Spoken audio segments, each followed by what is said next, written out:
Assalamualaikum warahmatullahi wabarakatuh. Perkenalkan, nama saya Mei Ernita-Sari dengan nomor akhir NIM 092. Di sini saya akan menjelaskan sedikit mengenai analisis saham pada perusahaan BTPN dan ENRG serta obligasi negara untuk memenuhi tugas akhir mata kuliah manajemen portofolio dan investasi. Selanjutnya mengenai saham. Saham adalah bukti kepemilikan nilai sebuah perusahaan atau bukti penyertaan modal. Pemilik saham juga memiliki hak untuk mendapatkan dividen sesuai dengan jumlah saham yang dimilikinya. Dengan memegang saham, maka individu maupun badan bisa mengklaim kepemilikan pada suatu perusahaan terbuka. Artinya, pemegang saham berapapun jumlah lembar yang dimilikinya berhak hadir dalam rapat umum pemegang saham atau RUPS. Saham merupakan salah satu instrumen pasar keuangan yang paling populer. Menerbitkan saham merupakan salah satu pilihan perusahaan ketika memutuskan untuk pendanaan perusahaan. Pada sisi lain, saham merupakan instrumen investasi yang banyak dipilih oleh para investor karena saham mampu memberikan tingkat keuntungan yang menarik. Keuntungan saham pada dasarnya ada dua. Yang pertama yaitu keuntungan yang diperoleh investor dengan membeli atau memiliki saham. Yang pertama yaitu dividen. Dividen merupakan pembagian keuntungan yang diberikan perusahaan dan berasal dari keuntungan yang dihasilkan perusahaan. Dividen diberikan setelah mendapat persetujuan dari pemegang saham dalam RUPS. Yang kedua yaitu capital gain. Capital gain merupakan selisih antara harga beli dan harga jual. Capital gain terbentuk dengan adanya aktivitas perdagangan saham di pasar sekunder. Selanjutnya yaitu resiko saham. Sebagai instrumen investasi, saham memiliki resiko antara lain yaitu yang pertama, capital loss merupakan kebalikan dari capital gain, yaitu suatu kondisi di mana investor menjual saham lebih rendah daripada harga beli. Yang kedua yaitu risiko likuidasi. Perusahaan yang sahamnya dimiliki dinyatakan bangkrut oleh pengadilan atau perusahaan tersebut dibubarkan. Dalam hal ini, hak klaim dari pemegang saham mendapat prioritas terakhir setelah seluruh kewajiban perusahaan dapat dilunasi.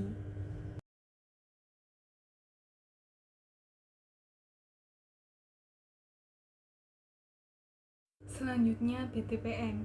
BTPN atau Bank Tabungan Pensiunan Nasional adalah perusahaan yang didirikan pada tahun 1958 di Bandung, Jawa Barat dan bergerak di bidang perbankan. Tujuan utama pelayanan dari BTPN adalah untuk para pensiunan dan pegawai aktif sebelum diberi nama BTPN. Diberi nama Bank Pegawai Pensiunan Militer atau Bapemil dengan status usaha simpan pinjam bagi anggotanya. Tujuan didirikan Bapemil adalah meringankan beban ekonomi pada pensiunan baik Angkatan Bersenjata Republik Indonesia atau ABRI maupun pegawai sipil. Pada 1986,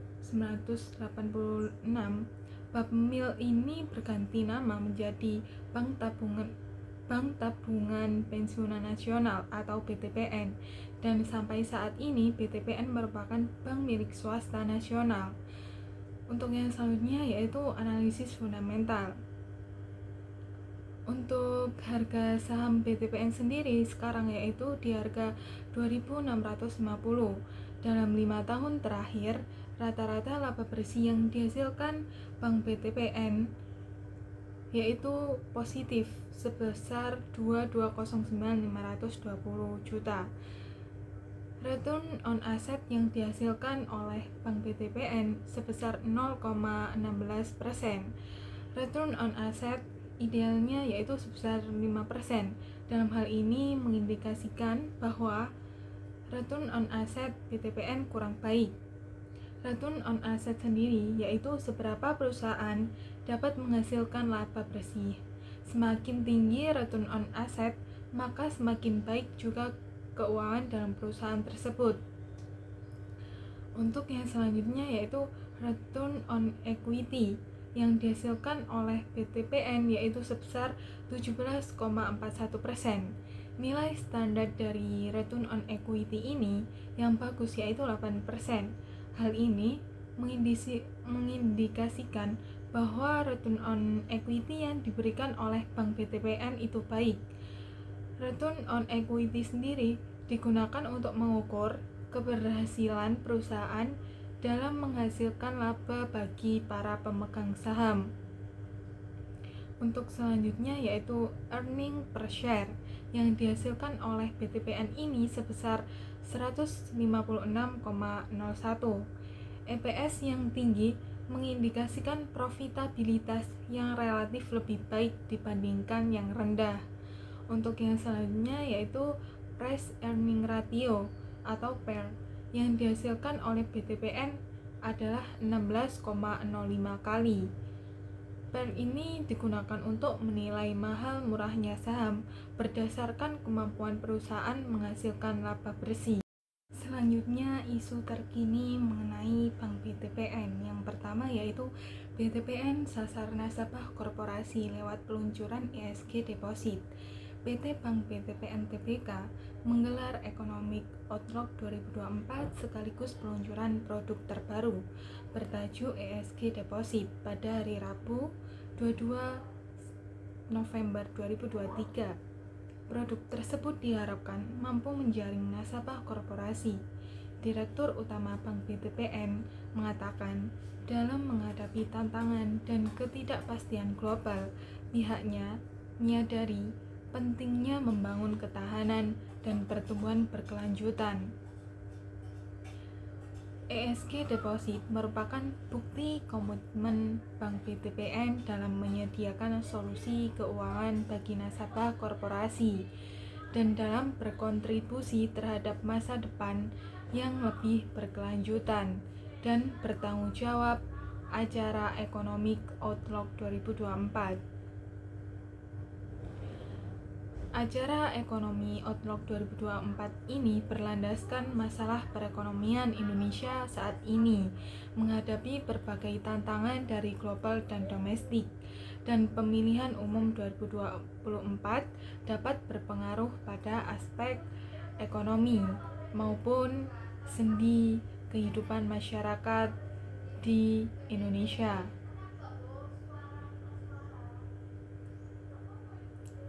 Hadirnya inovasi produk terbaru Bank BTPN, yakni ESG Deposit, mewujudkan visi ini dengan menawarkan instrumen keuangan yang tidak hanya memberikan timbal balik yang optimal, tetapi juga mengatasi masalah-masalah mendesak di zaman ini.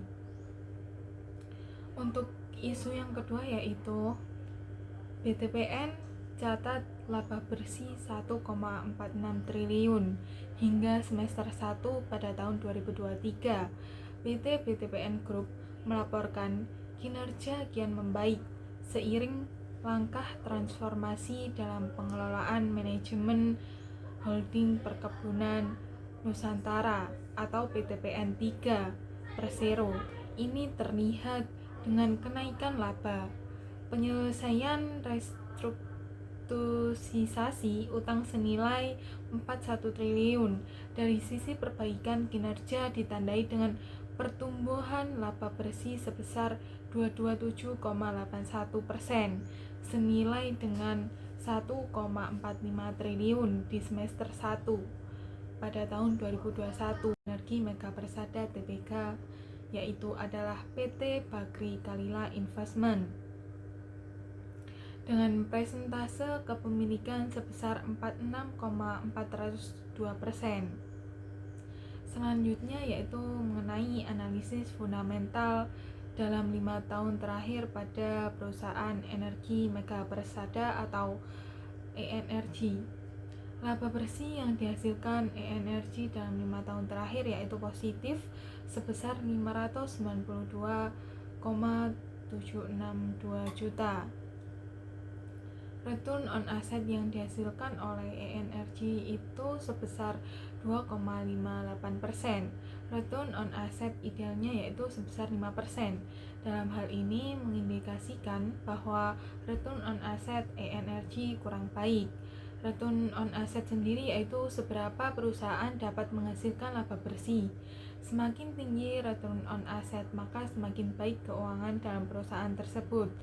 Yang selanjutnya yaitu return on equity yang dihasilkan oleh ENRG yaitu sebesar 13,05%, yang mana nilai standar return on equity ini yang bagus yaitu 8%. Hal ini mengindikasikan bahwa return on equity yang diberikan oleh ENRG itu baik. Return on equity sendiri digunakan untuk mengukur keberhasilan perusahaan dalam menghasilkan laba bagi para pemegang saham. Yang selanjutnya yaitu earning per share yang dihasilkan oleh ENRG ini sebesar 27,25. EPS ini yang tinggi mengindikasikan profitabilitas yang relatif lebih baik dibandingkan yang rendah. Yang selanjutnya yaitu price earning ratio yang dihasilkan oleh ENRG adalah 6,41 kali.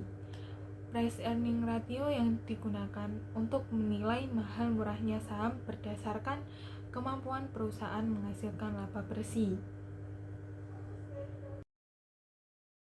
Selanjutnya, isu terkini pada perusahaan ENRG mengenai laba yang diperolehnya.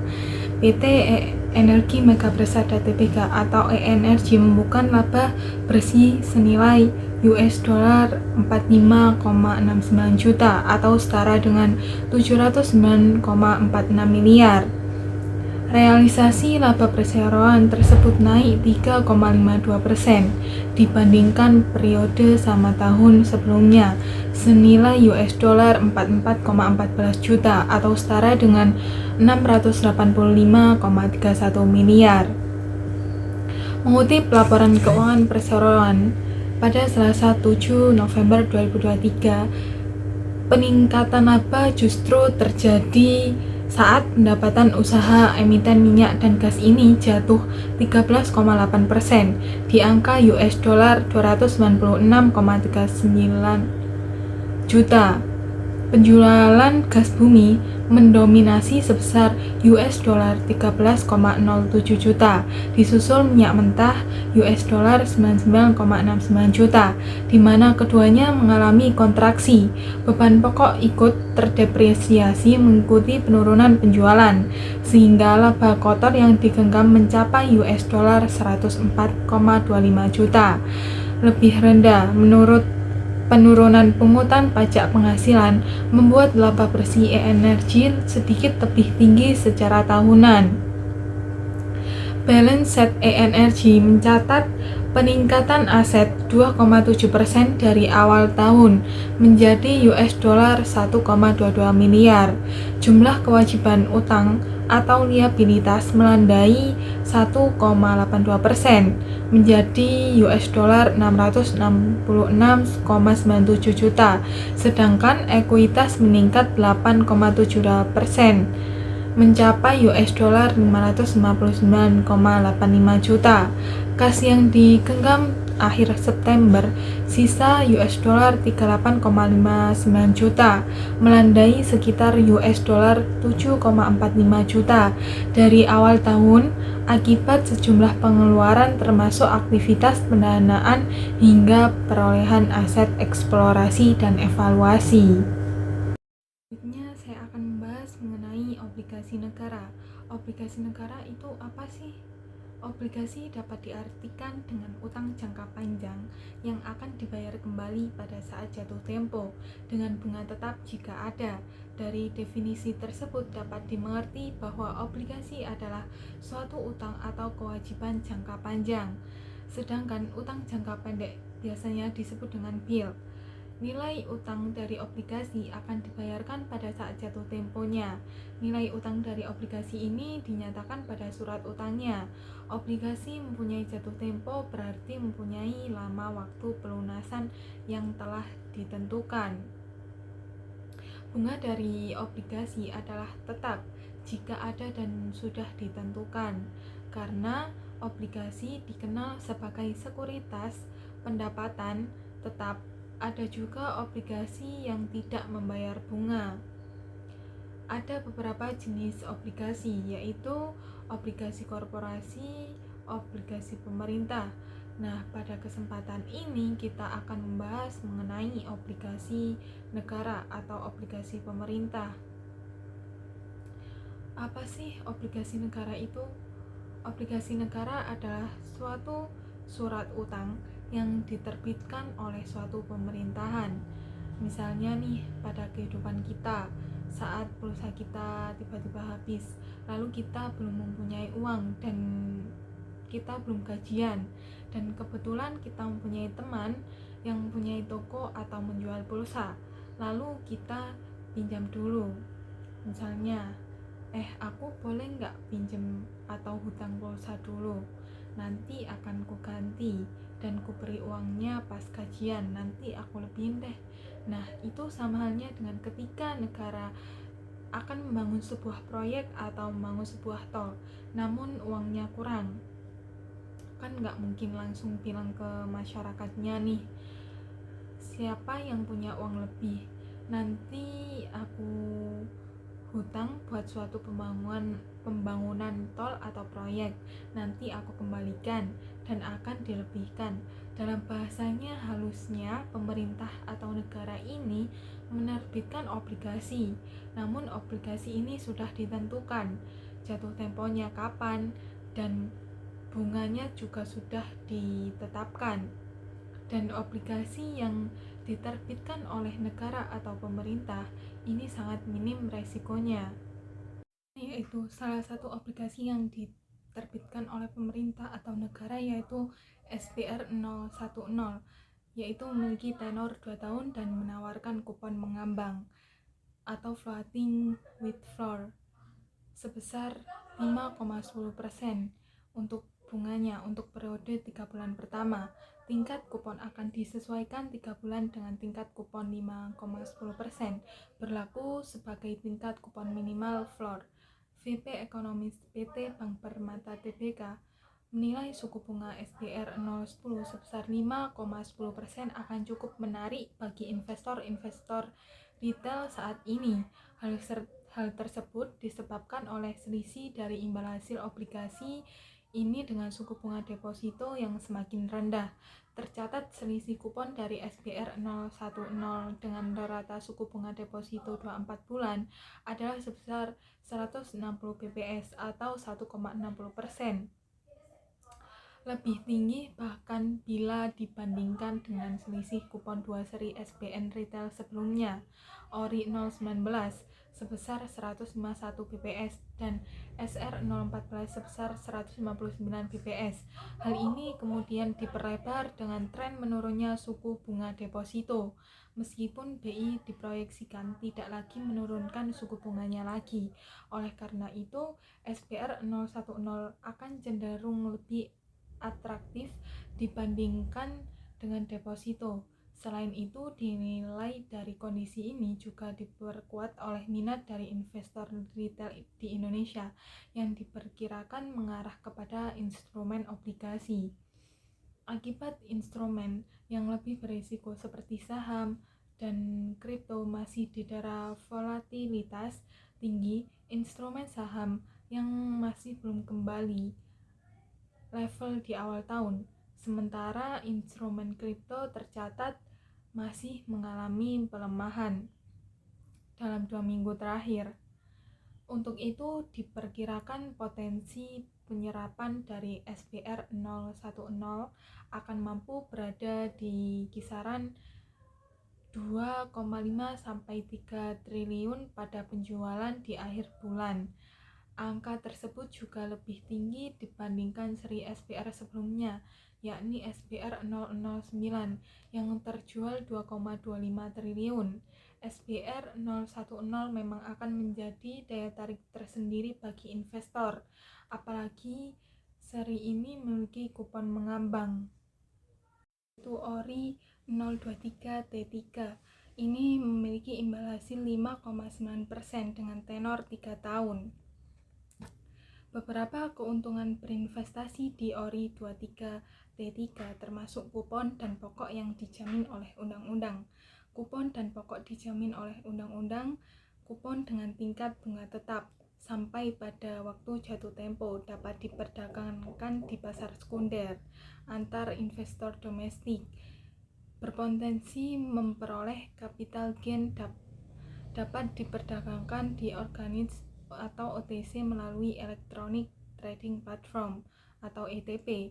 Kupon ditawarkan lebih tinggi dibandingkan rata-rata tingkat bunga deposito bank BUMN. Kupon dibayar setiap bulan.